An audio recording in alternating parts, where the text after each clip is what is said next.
कि नकली सामान नहीं बनाते, बीच वाले लोग बनाते हैं।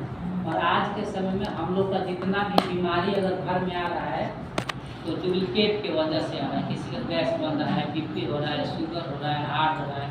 आज 95% महिलाएं भारत में एनीमिया की शिकार है। एनीमिया आने की आप लोग तो हो सकता है कि आप उसी पे काम करते होंगे। आज ब्लड की कमी, ब्लड हीमोग्लोबिन की कमी, हीमोग्लोबिन प्रोटीन से पाया जाता है, प्रोटीन की भारत में कमी है, जिसकी वजह से लोग बीमार होते हैं। अभी सर्वे कुछ दिन का पहले बता रहा है कि कई हजार महिलाएं ना डिलीवरी के खाली ब्लड की कमी से मरती हैं। आज के समय में ब्लड के कमी की वजह से महिलाएं गर्भवती मर जाती हैं। तो उसका कारण क्या है, निदान क्या है? तो उसका निदान है कि आपके शरीर में पोषक तत्वों की जो कमी होता है वो हम लोग जो प्लान बता रहे हैं उसकी वो पूर्ति करता है। अब जैसे ये बहन को मान लीजिए कोई किसी को घर में समस्या है तो हमारा जानकारी है, मैडम जी को जानकारी है, तो उससे इनका फायदा है तो बताने में क्या जाता है।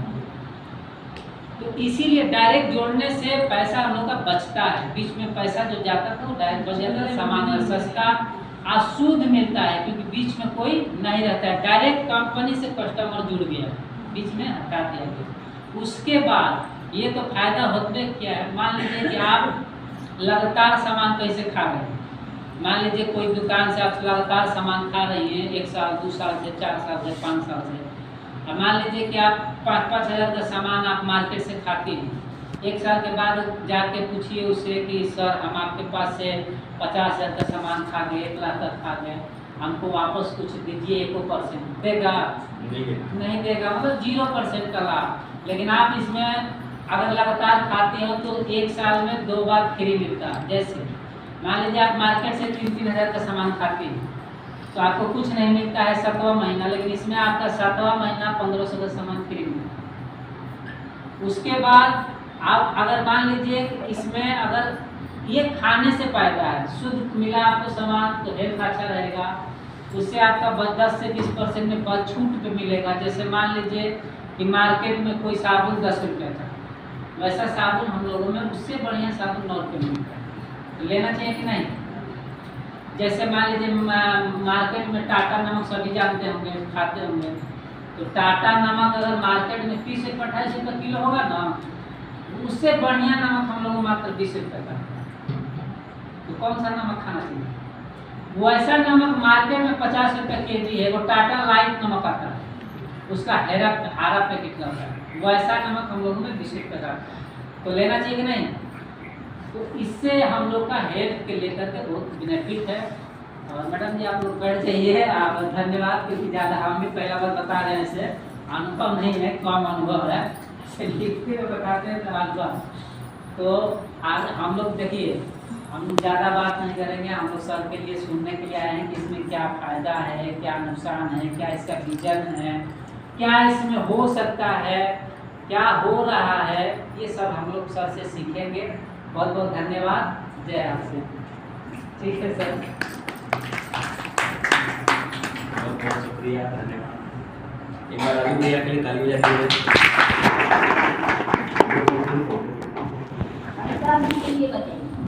नहीं, हमारे लिए मत बताइए।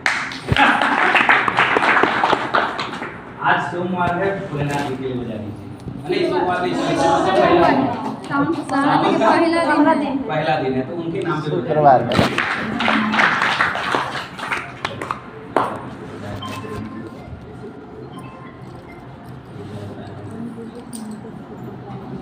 एक निवेदन है, 15-20 मिनट के लिए कृपया करके माइक मोबाइल को आप लोग 15-20 मिनट, ज़्यादा नहीं, इससे ज़्यादा हम परेशान आप लोगों को नहीं करेंगे।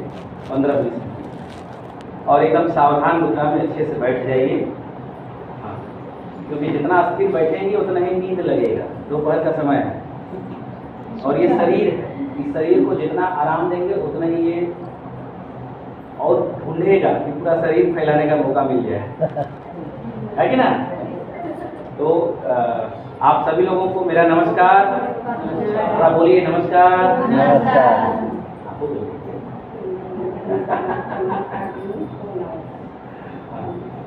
सभी लोगों को नमस्कार। थोड़ा अपने दम पे बैठ जाइए। हाँ, पीछे का स्टेज छोड़ दीजिए, पीछे ही घुसकिएगा, आगे घुसकिएगा। चलिए एक बार फिर से आप सभी लोगों को नमस्कार। जो नहीं बोल रहा उनको भी नमस्कार। देखिए बड़ा पावन महीना आज शुरुआत हो रहा है, सावन का महीना है और हम यूपी बिहार झारखंड के लोग, यूपी बिहार झारखंड मध्य प्रदेश के लोग जो हैं ये हिंदी भाषी, जिसको भोजपुरी और हिंदी भाषी बोला जाता है, तो हम लोग बड़ा आस्तिक हैं। आस्तिक का मतलब होता है पूजा पाठ करने, है ना? Yes, sir. और हमारे एरिया में इस महीने का बड़ा महत्व होता है। इस महीने आसपास जितने भी मंदिर हैं, पूजा पाठ का स्थल है, बड़ी भीड़ होता है। तो आज भी बहुत मंदिरों पर भीड़ रहा होगा, आज भी लोग गए होंगे, सुबह सुबह पूजा वूजा करके आए होंगे। आप में से कुछ लोग हैं जो आज पहला दिन पूजा वूजा की हैं? हाँ। एक जने की है। अच्छा, आप भी की हैं, और भी कुछ लोग किए हैं? चलिए हम भी कर ही क्या रहे हैं।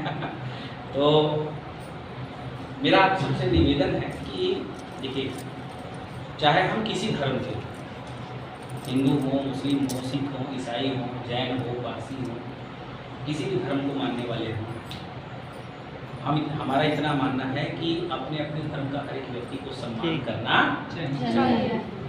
सम्मान करना चाहिए। और कल कौन सा दिन था? कल भी कोई पर्व था? हाँ, पूर्णिमा। तो गुरु पूर्णिमा। गुरु पूर्णिमा। हाँ। तो गुरु पूर्णिमा पर बहुत सारे लोग अपने अपने गुरु को गए होंगे, पूजा किए होंगे, प्रार्थना किए होंगे, कुछ चढ़ाए होंगे, कुछ आशीर्वाद लिए होंगे, है ना? नहीं रहते। तो अब कुछ लोग कहते हैं सर हम तो आज तक कभी गुरु को देखबे नहीं किए कि कौन गुरु है हमारा, हमको तो कभी गुरु दक्षिणा मिला ही नहीं या गुरु का दीक्षा मिला ही नहीं, है ना दीदी? तो यहाँ हम जितने लोग बैठे हैं ना, सबके जिंदगी में गुरु है, सबके जीवन में। और जो प्रथम गुरु होता है वो होता है माता पिता। प्रथम गुरु जो होते हैं वो होते हैं माता पिता। माता पिता प्रथम गुरु होते हैं और हम सब संतान हैं अपने माता पिता के। तो कल सब अपने अपने गुरु को पूजा होगा, प्रार्थना किया होगा, याद किया होगा, या अपने बच्चों को सिखाया होगा कि देखो तुम्हारे मम्मी पापा पहले गुरु हैं। तो जब हम बच्चों को सिखाते हैं कि हमारे मम्मी पापा पहले गुरु हैं, तो हमारे आपके भी माता पिता जो थे वो भी पहले गुरु थे। तो जीवन में कितना हूँ आप बड़े हो जाइएगा, जीवन में कभी भी अपने माता पिता को कष्ट मत दीजिएगा, या अपने बातों से कभी उनको अवहेलना मत करिएगा, या फिर आप कोई ऐसा शब्द अपने माँ या पिताजी को मत बोलिएगा जिससे उनको कष्ट हो, है ना? या अपने बच्चों को, अगर आपके माता पिता नहीं है, मान लीजिए किसी के, अब जिनकी उम्र 60-65 है, उनके माता पिता तो नहीं होंगे, तो जिनके माता पिता नहीं हैं वो भी अपने बच्चे पोतों को, जब बच्चों के पास, पोते पोती के पास जब बैठेंगे, तो आप यही उनको बताइएगा कि हम भी यार जो कुछ भी सीखे हैं बाबू अपने माता पिता से सीखें, ताकि आने वाले पीढ़ी में ये संस्कार बना रहे कि हम कितनों बड़े हो जाएं, हमें अपने माता पिता को भूलना नहीं। वरना आने वाला जो समय है ना वो बड़ा कष्टदायक है। अभी तक तो मान लीजिए कि हम सही संस्कार सीखें, 4G 5G मोबाइल आ जाने के बाद भी हम माता पिता का सम्मान आज के डेट में कर रहे हैं, लेकिन आने वाले 10 साल, 20 साल, 30 साल बाद, मतलब आपका बेटा या पोता जब आएगा, तब उस समय मोबाइल में 5G मोबाइल नहीं चलेगा, तब उस समय 8G 9G 10G चलेगा। और उस समय कोई भी लड़का का शादी होगा ना, तो जो बहू आएगी ना तो सीख के आएगी पहले ही से, और कहेगी देखो हम तुम्हारी जिम्मेदारी संभाल सकते हैं, लेकिन है बूढ़ा बूढ़ी का जिम्मेदारी हम संभाल नहीं सकते। हाँ बोलेगी, अब ये है ना, अब ये ना, एक बार इनके लिए ताली बजा दीजिए भैया, बहुत बढ़िया।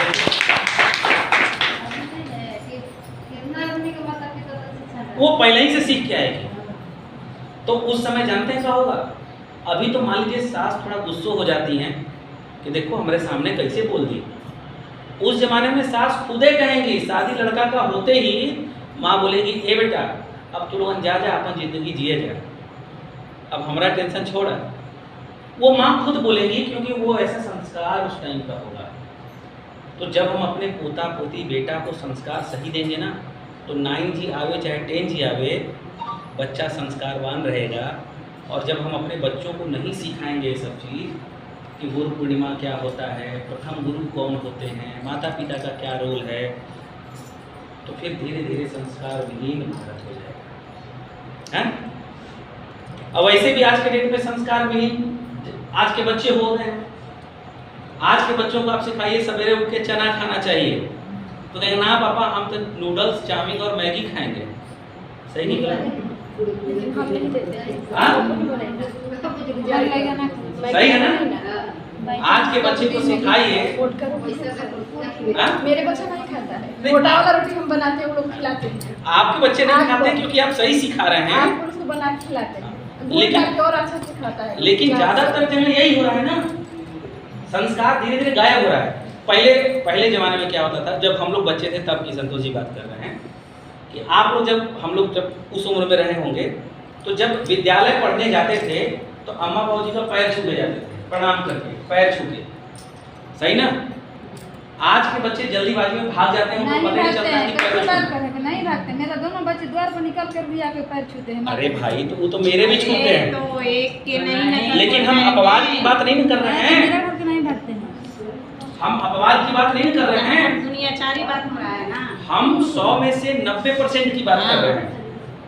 100 में से 90%, 10% बचे हैं, 10% बचे हैं।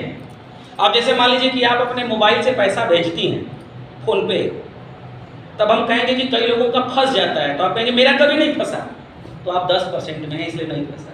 लेकिन कभी कभी फंसता है कि नहीं? 24 घंटे बाद वापस आता है। तो वैसे ही आजकल के बच्चे एडवांस हो गए हैं, पर संस्कार धीरे धीरे विलुप्त हो रहा है। और आने वाले समय में देखिएगा, अभी तो मान लीजिए ठीक ठाक है, हम लोग संस्कार ठीक सिखाएं, पैर भी छूते हैं। आने वाले समय में बच्चे जब लेट होगा स्कूल जाएंगे ना, तो मम्मी से कहेंगे मम्मी पैर ऊपर करो, तो क्या है पैरवा ऊपर करो, गोड़ छूना है। ये स्थिति होगा आने वाले समय में।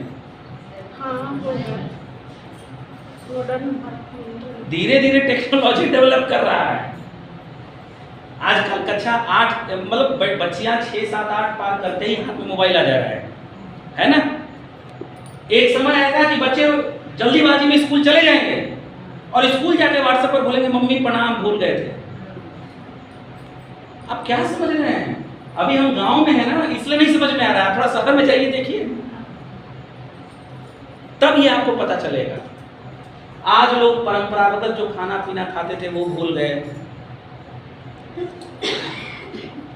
घर में 4 आदमी बैठते थे, बात विचार करते थे। अब चारों आदमी के हाथ में मोबाइल है और चारों आदमी अलग अलग रूम में बैठे हुए हैं, और घर में चारों हैं लेकिन चारों 4 रूम में हैं, और किसी को फुर्सत नहीं कि बैठ के बात करें। सही है ना?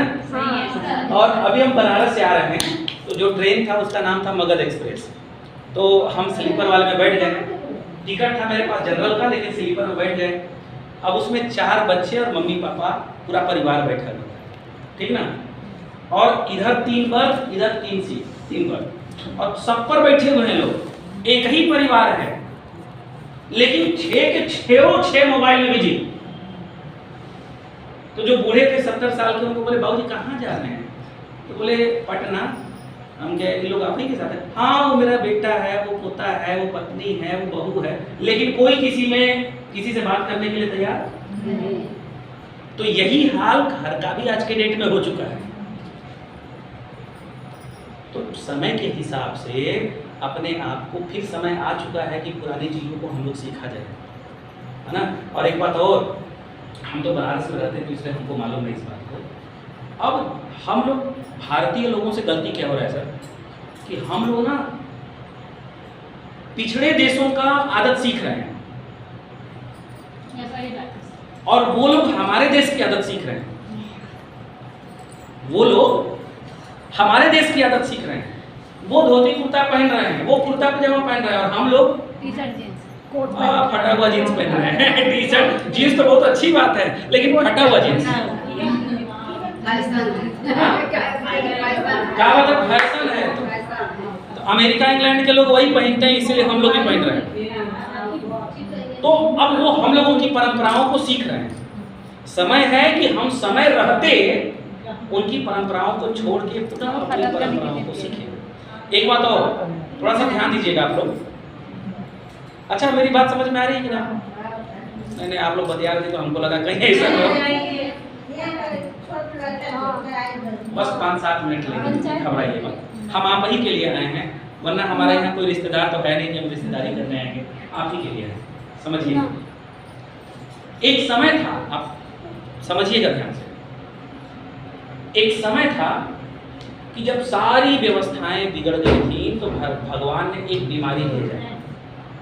2021 में, 2020 में वो बीमारी आया भारत